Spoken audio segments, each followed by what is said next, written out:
Hello दोस्तों, नमस्कार। मैं हूं अनुज चतुर्वेदी, आपके अपने चैनल टारगेट विद रोहित से। तो जैसा कि आप लोगों को पता होगा, आज हमारी हिस्ट्री की दूसरी क्लास है और दूसरी क्लास में आप लोग पढ़ रहे हैं वेद। जो फर्स्ट क्लास थी उसमें हमने वेदों के बारे में बताया था और प्राचीन भारत की कुछ जानकारियां आपको दी थी। आज सेकेंड पार्ट में जो वेद का टॉपिक है वो वेद है यजुर्वेद। क्या है? यजुर्वेद। तो देखते हैं दोस्तों।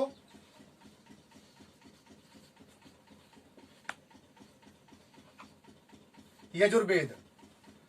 तो जिन दोस्तों ने अभी तक हमारा चैनल सब्सक्राइब ना किया हो, सब्सक्राइब करें, शेयर करें, लाइक करें और कमेंट करके जरूर बताएं कि हमारे जो वीडियो हैं, हमारी जो क्लास है वो आपको कैसी लग रही है। तो चलिए क्लास पर ध्यान देते हैं। यजुर्वेद। सबसे पहले आपको ये पता होना चाहिए कि यजुर्वेद है क्या। सबसे पहला टॉपिक, आप इसके क्वेश्चन को याद कर लेंगे। अगर आपने यजुर्वेद को नहीं समझा तो बेकार है। यजुर्वेद के विषय में थोड़ी सी जानकारी बहुत जरूरी है क्योंकि आपके सिलेबस में है। तो चलिए यजुर्वेद देखते हैं। तो यजुर्वेद में बलिदान विधि के बारे में लिखा गया है। क्या लिखी गई? बलिदान विधि। बलिदान विधि और यज्ञों का विधान भी लिखा गया यजुर्वेद में। क्या? यज्ञों का विधान।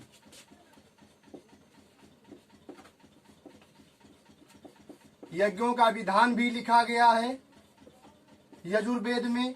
अगर आपसे कोई पूछ दे यजुर्वेद में क्या है तो बलिदान विधि है और यज्ञों के विधान के बारे में जानकारी मिलती है हमारे यजुर्वेद से। सबसे अच्छा क्वेश्चन यहीं से आता है कि यजुर्वेद के पाठकर्ता को क्या कहते हैं। तो यजुर्वेद का जो पाठकर्ता है उसको अधिवर्य बोला जाता है दोस्तों। अधिवर्य बोला जाता है। बहुत ही अच्छा क्वेश्चन दोस्तों। क्या बोला जाता है? अधिवर्य। बहुत ही इंपॉर्टेंट क्वेश्चन। इसके विषय में कुछ विशेष जानकारियां आपको दे देते हैं। विशेष में क्या है कि शिव और विष्णु के लिए सर्वप्रथम जो यज्ञ का प्रावधान था वो भी यजुर्वेद में लिखा गया है। शिव और विष्णु जी के लिए जो सर्वप्रथम यज्ञ का प्रावधान था वो भी हमारे यजुर्वेद में लिखा गया है। तो दोस्तों, आप लोगों को पता होगा कि हमारे क्लास में हमारी दूसरे सर, जियोग्राफी के सर अशोक सर, आपको जियोग्राफी की क्लास डेली दे रहे हैं और उनके वीडियो आप लोग देख रहे होंगे। बहुत ही अच्छे ढंग से और छोटे से छोटे क्वेश्चनों को समझा कर मैप से और जो भी चीजें लोगों को जहां दिक्कत करती हैं उन चीजों को समझा कर आपको पढ़ाया जा रहा है। कृपया आप हमारी जियोग्राफी की क्लास जो अशोक सर पढ़ा रहे हैं उसको अवश्य देखें क्योंकि वो क्लास आपके लिए बहुत महत्वपूर्ण है। महत्वपूर्ण तो ये भी है और वो भी क्लास महत्वपूर्ण है। आप लोगों को अभी हम करंट अफेयर की क्लास नहीं दे पा रहे हैं, मैथ की क्लास नहीं दे पा रहे हैं, साइंस की क्लास नहीं दे पा रहे हैं और रीजनिंग की क्लास नहीं दे पा रहे हैं। तो जैसे अशोक सर आपको जियोग्राफी की क्लास डेली पढ़ाएं उसको आप अवश्य देखें। उस क्लास से आपको छोटी सी छोटी प्रॉब्लम खत्म हो जाएगी और अच्छे से अच्छे क्वेश्चन भी पता चलेंगे। हाँ, हमारे स्टूडियो में अभी डिजिटल स्टूडियो की प्रॉब्लम है। आपको उतनी क्लियरिटी हम लोग नहीं दे पा रहे हैं जितनी कि आप लोगों को चाहिए। तो आप लोग सिर्फ क्वेश्चनों पर ध्यान दें। क्लियरिटी होती है लेकिन कुछ प्रॉब्लम की वजह से हम आपको क्लैरिटी नहीं दे पा रहे हैं। तो इसके बाद जैसे ही लॉकडाउन खत्म होगा आपको डेली सारी क्लासें संचालित होंगी और अच्छे से अच्छे हमारी टीम में जो सर लोग हैं, जो अध्यापक हैं, उनके द्वारा आपको वीडियो प्रोवाइड कराई जाएंगी। तो अब अगला टॉपिक, हमारा जो अगला टॉपिक है वो है सामवेद। क्या है? सामवेद। दोस्तों, सामवेद तो किसी ने हमसे पूछा था कि सर आप सिलो बहुत पढ़ाते हैं, तो दोस्तों हम उनसे कहना चाहेंगे सिलो पढ़ाने का भी एक तात्पर्य है। टॉपिक है सामवेद। हमारे सिलो पढ़ाने का भी कुछ मतलब है। उस मतलब को जब हम आपको समझाएंगे तो आप लोग उस मतलब को समझेंगे।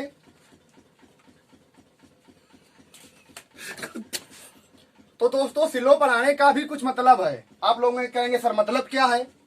तो मतलब ये है कि आप लोग विवेकानंद जी को जानते होंगे, स्वामी विवेकानंद जी। उन्होंने याद करने की कुछ आसान ट्रिक बताई थी, क्योंकि आप लोग सभी विवेकानंद जी को जानते होंगे कि विवेकानंद जी के बारे में ऐसी ऐसी जानकारियां हैं कि विवेकानंद जी अपने दोनों हाथों से दो अलग अलग सब्जेक्ट को लिख सकते थे और लिखते थे। तो उनके हिसाब से अगर देखा जाए याद करने की ट्रिक क्या मतलब, उनका अगर हम लोग उनको अगर आदर्श माने और उनकी बात माने तो उन बातों को समझें कि अगर आप किसी भी क्वेश्चन को 10 या 12 सेकेंड तक एकाग्र होके देखते हैं तो वो क्वेश्चन आपको याद हो जाएगा। भले ही क्वेश्चन वो आपको याद ना रहे, कभी अगर वो क्वेश्चन आपके सामने आएगा तो आप उस क्वेश्चन को आसानी से टिक कर पाएंगे। हमारा सिलो पढ़ाने का मतलब सिर्फ यही है कि आप हमारा वीडियो देखते देखते ही याद कर लें। हम भी तेज बोलना जानते हैं, तेज पढ़ाना जानते हैं, लेकिन नहीं दोस्तों, स्लो पढ़ो और समझ कर पढ़ो, अच्छा पढ़ो। तो चलिए हमारा टॉपिक है सामवेद। अब इसके विषय में जानकारी लेते हैं। सामवेद क्या है? तो सामवेद में जब हम लोग देखते हैं साम को, तो यहां से एक चीज कंफर्म होती है कि साम का शाब्दिक अर्थ है संगीत। क्या है? साम का जो शाब्दिक अर्थ है वो है गान। क्या है? गान है। और गान का मतलब होता है संगीत। क्या होता है? संगीत। दोस्तों जब संगीत की बात आ गई है, शाम से आप लोग जब संगीत तक पहुंच गए तो आपको एक क्वेश्चन यहीं से याद आ गया होगा कि किस वेद को भारतीय संगीत का जनक कहा जाता है? तो वो है सामवेद। एक क्वेश्चन कंफर्म हुआ दोस्तों, सबसे अच्छा क्वेश्चन, कि भारतीय संगीत का जनक सामवेद। साम का शाब्दिक अर्थ है गान और गान का मतलब होता है संगीत। आगे दूसरा क्वेश्चन यहीं से देखते हैं कि सामवेद के पाठकर्ता को क्या कहा जाता है? तो जो सामवेद का पाठ करता है उसको दोस्तों हम उद्रात्री कहते हैं। क्या कहते हैं? उद्रात्री। उद्रात्री कहते हैं। बहुत ही अच्छा क्वेश्चन दोस्तों, ये क्वेश्चन अक्सर पूछ दिए जाते हैं पाठकर्ताओं से, तो आप इनको जरूर याद कर लें और बहुत ही अच्छे क्वेश्चन है। आप विशेष, सामवेद में विशेष क्या है? तो जो विशेष है यह सबसे पवित्र वेद है। सामवेद जो है विशेष में आप लिख सकते हैं विशेष, सबसे पवित्र वेद, सबसे पवित्र वेद, सबसे पवित्र वेद हमारा सामवेद है। और दोस्तों इसकी सेकेंड जो विशेषता है वह यह है कि इसमें समुद्री यात्रा को प्रतिबंधित किया गया था। क्या किया गया था? समुद्री यात्रा को प्रतिबंधित किया गया था।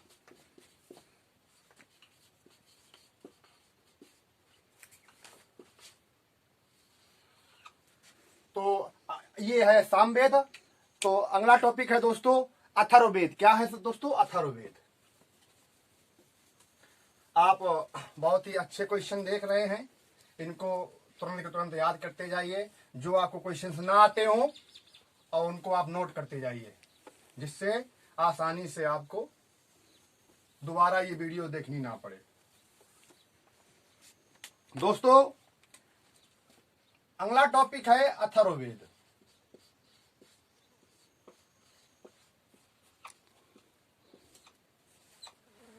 तो अथर्ववेद क्या है? अथर्ववेद क्या है? सबसे पहला क्वेश्चन तो यही होता है कि अथर्ववेद है क्या। तो आइए जानते हैं अथर्ववेद के बारे में। तो अथर्ववेद में मनुष्य के विचारों को लिखा गया है। मनुष्य के विचार,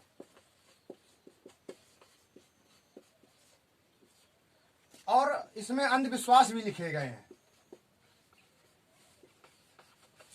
अंधविश्वास, इसके बाद जैसे रोग निवारण, औषधि हो गई आपकी, वशीकरण हो गए, जादू टोना हो गया। क्या हो गया? जादू टोना। दोस्तों इसमें कुछ मंत्र जादू टोना से भी लिखे गए हैं। जादू टोना से भी कुछ मंत्र लिखे गए हैं। इसको जादू टोना का वेद भी कहा जाता है दोस्तों। इसका दूसरा नाम जादू टोना का वेद भी है, और दूसरा नाम इसको अग्निवेद भी कहते हैं। अग्निवेद। इसका एक और नाम है दोस्तों, वह नाम है माहीवेद। क्या है? माहीवेद। माहीवेद भी है। तो यहीं से एक क्वेश्चन और आता है कि जादू टोना का वेद किसे कहा जाता है? तो वो है अथर्ववेद। आपको बता चुके हैं अथर्ववेद। तो ये थे महत्वपूर्ण क्वेश्चंस अथर्ववेद के बारे में दोस्तों। तो चलिए आगे देखते हैं। आगे कुछ हम बात करेंगे पुराणों के बारे में दोस्तों। पुराण, पुराण क्या है? सबसे पहले पुराण कितने होते हैं दोस्तों? तो पुराण 18 होते हैं। कितने होते हैं? 18 पुराण हैं। हम लोग 18 पुराणों को नहीं पढ़ेंगे, सिर्फ हम लोग उन पुराणों को पढ़ेंगे जिनसे राजाओं की वंशावली या इतिहास में जानकारी मिलती है। तो वो 5 पुराण हैं दोस्तों। कौन से? वो 5 पुराण हैं। तो सबसे पहले हम देखेंगे मत्स्य पुराण है। 5 पुराण ऐसे हैं दोस्तों जिनसे राजाओं की वंशावली प्राप्त होती है। तो सबसे पहले मत्स्य पुराण,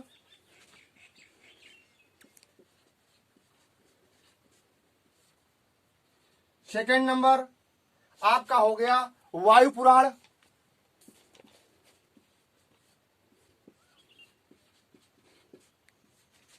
थर्ड में हो गया विष्णु पुराण,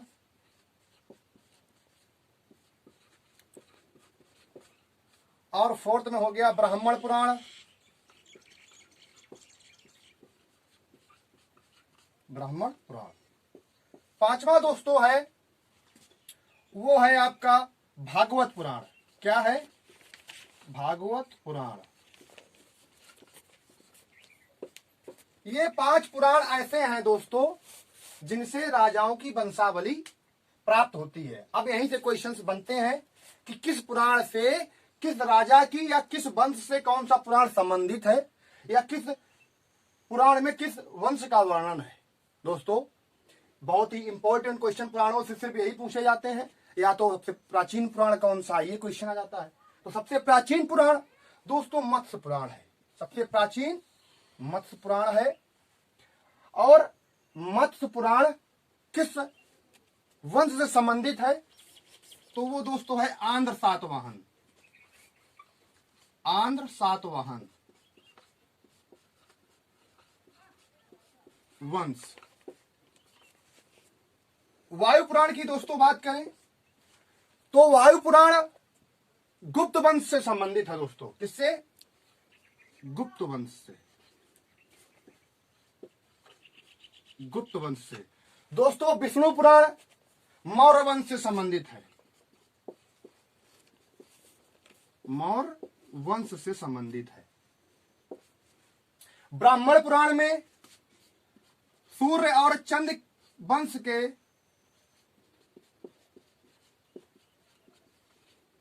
बारे में लिखा गया है। भागवत पुराण सभी जानते होंगे। भागवत पुराण में, श्रीमद् भागवत पुराण में भगवान कृष्ण को देवों का देव कहा गया है। मतलब श्री कृष्ण के ऊपर ये पुराण लिखा गया। ज्यादा से ज्यादा श्री कृष्ण की इसमें पढ़ाई की गई और देवों का देव, देवों का देव।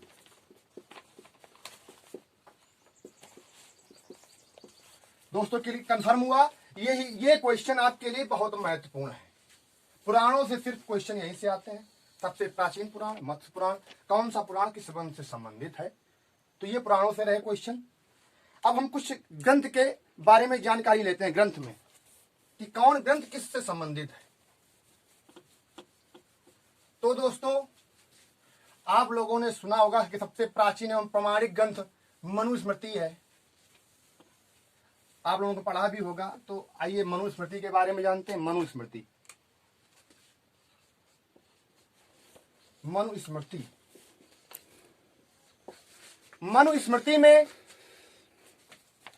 मनुस्मृति में शुंग वंश के बारे में लिखा गया है। किसके बारे में? शुंग वंश का।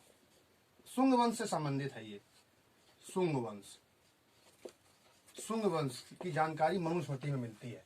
आपने सुना होगा नारद स्मृति, नारद स्मृति। तो नारद स्मृति में गुप्त वंश का उल्लेख है। किसका? गुप्त वंश का। नारद स्मृति से गुप्त वंश के विषय में जानकारी मिलती है। एक आपने ग्रंथ सुना होगा गार्गी संहिता। गार्गी संहिता, गार्गी संहिता एक ज्योतिष ग्रंथ है। कैसा ग्रंथ है? ज्योतिष।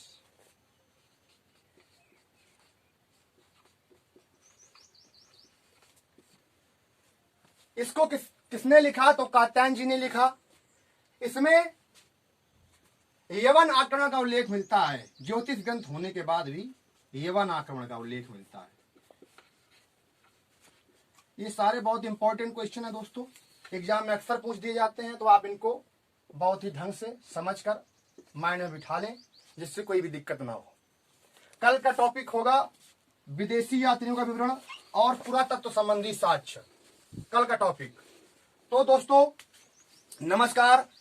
हम आपको बताना चाहेंगे कि जिन दोस्तों ने अभी तक हमारा चैनल सब्सक्राइब ना किया वो सब्सक्राइब करें, लाइक करें, शेयर करें और साथ ही साथ बेल आइकन को दबा दें, जिससे जो भी वीडियो हम अपलोड करें उसकी जानकारी आपको तुरंत मिल जाए। तो चलिए आज की क्लास समाप्त होती है।